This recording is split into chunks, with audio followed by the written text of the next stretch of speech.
Oh, ce chantier-là, au départ, c'était un chantier classique, hein, en termes d'installation, placo, tout nickel. Après, elle nous a demandé un truc qui était pas vraiment prévu. Quasiment terminé, on allait faire la livraison, restait 2-3 sanitaires à mettre. Et puis là, la cliente arrive avec ses meubles, et puis elle nous dit, bon bah, vous allez pouvoir finir de m'accrocher tous mes accessoires. Ah ouais.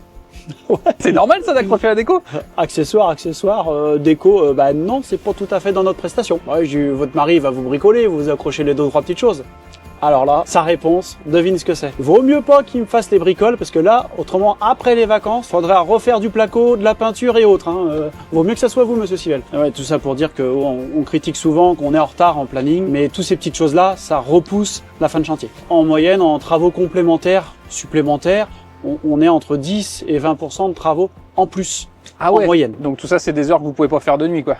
On peut pas faire de nuit et c'est très compliqué de le faire dans le même temps prévu initialement. Et avec le temps, vous avez peut-être l'expérience, vous prévoyez un peu de marge, non? Avec le temps, on essaye de se laisser une fois tous les mois, quelques jours pour pouvoir compenser ces travaux supplémentaires. C'est pas toujours facile à anticiper. En fait, sur un chantier qui peut durer plus d'1 an, en fait, si on rajoute une moyenne de 10 à 20%, on rajoute facilement 2 mois. Et 2 mois, quand on arrive à la fin, souvent, les clients, on est butés par les vacances. Par les vacances de Noël, par les vacances de Pâques, par les vacances d'été. Et la date butoir, elle reste la même. C'est ce qui est compliqué de finir aussi un chantier dans les temps prévus.